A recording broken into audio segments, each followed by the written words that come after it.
Tulichokuja kukifanya leo ilikuwa ni kuiaga timu ya taifa, kuipa mkono wa serikali, kuitakia kila laheri na kuikabidhi bendera.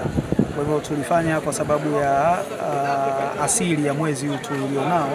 Tuna mwezi wa Ramadhani, lakini hali kadhalika na Kwaresma inaendelea kwa wakati mmoja. Kwa hiyo ikaonekana busara ni kuandaa iftari na tuongee wakati huo. Kwa hiyo wachezaji na viongozi pamoja na watu wengine wote ambao walikuwa kama wageni waliko hapa waliweza kufuturu, na baadaye tukapata nafasi ya kuongea na kukabidhiana bendera pamoja na kutakiana kila laheri kwa timu hii ambayo inaanza safari yake kesho. Sasa nilichokuja kukiongea hapa ni yale ya kutiana moyo, ya kuwakumbusha kwamba wanafaa kuvaa uzalendo na kwamba wanakwenda kuliwakilisha taifa hili huko Morocco, na tunafahamu uzito wa mechi wanayokwenda kucheza kwa mambo mawili. Moja ni kwamba ni mechi ambayo kama tutashinda inaongeza matumaini yetu kwa kiasi kikubwa mno ya kushiriki kombe la dunia litakalofanyika kule Marekani na Mexico mwaka 2026. Lakini mbili ni kwamba hili la kwanza kutimia kwake, ugumu wake upo kwa sababu tunakwenda kucheza na timu nambari 1 barani Afrika, na Morocco wamekuwa kwenye kiwango kizuri kwa muda mrefu sasa. Ni mahali ambapo sisi bado tunajitafuta. Unaona, tunasifiana kuhusu development ya football hapa kwa sababu huku ndio ambako Morocco walianzia na baadaye wakalibadili taifa likawa taifa la mpira kabisa.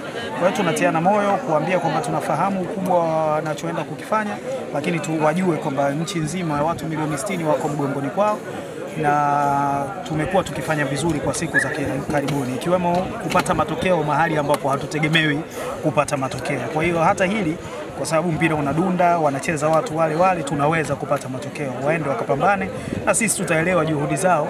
Mradi wamefanya jitihada mpaka mwisho, sisi tutaridhika na hilo. Lakini hali kadhalika nitumia fursa hii kumshukuru Mheshimiwa Rais Daktari Samia Suluhu Hassan kwa ukubwa wa yale anayotufanyia kwenye sekta ya michezo. Sisi aliyotupa nafasi ya kumsaidia kufanya kazi hii ya kusimamia sekta kadhaa ikiwemo ya michezo.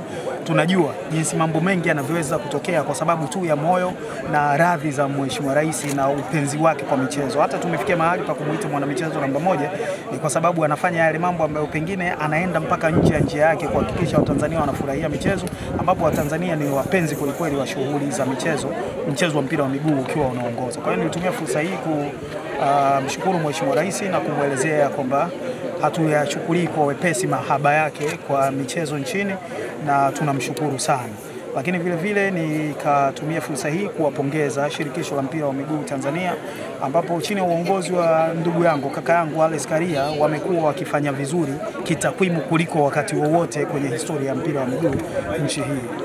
Vile vile kama unaona katika football development tunawekwa sawa na kundi la ambalo yapo Morocco, Senegal na sisi.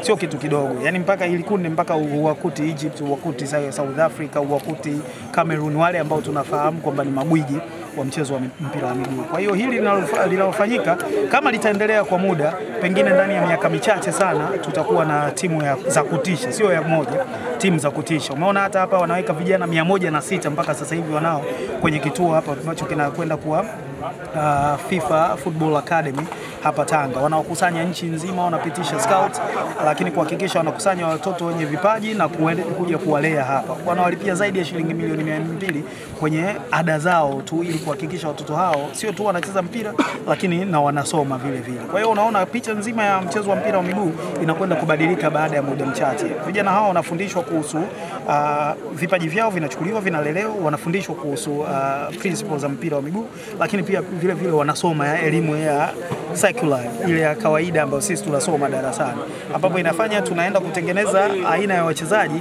wanaojielewa, waliopita shule vizuri na wanaofahamu nini wanatakiwa wafanye all around. Pamoja na ugumu wa mchezo, lakini wakati tunakabidhi bendera, wachezaji wameonyesha utayari wa kupambania taifa. Wewe kama mwana michezo pia inakupa taswira gani?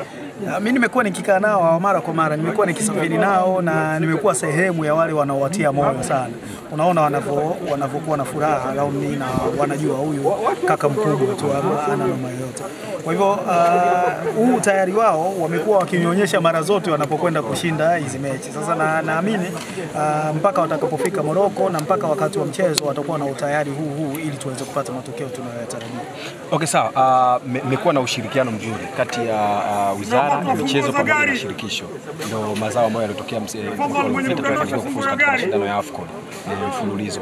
Pengine wakati unaelekea kwenye mashindano ya kombe la dunia tukiwa tunatafuta hiyo nafasi, ushirikiano wenu nyinyi kama wizara pamoja na shirikisho ambao wao ndio walezi na baba wa mpira wa Tanzania, uko vipi kuhakikisha kwamba timu inakwenda kufanya vizuri na kufuzu haya mashindano? Kwanza timu ya taifa ni ya nchi. Pamoja na kwamba shirikisho linasimamia mambo mengi, lakini timu ya taifa ni ya nchi na sisi tumekuwa na jinsi ya kuwatumia. Kwa hiyo kumwacha Morocco na benchi lake la ufundi akiwemo mjomba wangu Juma Mgunda na Julio inanitia moyo. Inafanya ile fikra zangu kwamba makocha wazao wanaweza kufanya vizuri wakiaminiwa zinakuwa zinakubali moja kwa moja. Yaani inalala kwenye reli ile ile. Lakini swala la kuwalipa makocha mara zote ni jukumu la shirikisho.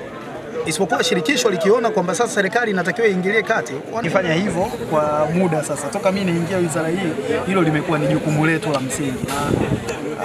Hutakaa usikie nikiwa hai na nikiwa hapa na rais wa nchi hii akiwa Bi Samia, hutakaa usikie kwamba timu ya taifa imekwama kusafiri au imeshindwa kuweka kambi, hilo halitakaa litokee. Kwa hiyo tutaendelea kushirikiana na mimi nimekuja kuwapa hiyo assurance kwamba tutaendelea kushirikiana na tutaendelea kufanya vizuri kwa sababu ushirikiano huu unawatia moyo mpaka wachezaji na benchi lao la ufundi. Okay, sawa. Shirikisho limeonyesha kuamini pia makocha wazao. Kwa maana Ahmed Morocco ametupeleka AFCON, tuko naye mpaka hivi sasa kwenye kupambana kuenda kwenye kombe la dunia 2026 pale Marekani. Pengine nyinyi kama serikali tunao kuna wakati shirikisho wanaomba kukiwezekana makocha wa timu ya taifa wao wanasaidiwa kuliko na serikali. Je, kwenye huyu mzao na hawa wazao ambao TFF wamewaamini na wameonyesha mwanga wa kupeleka AFCON,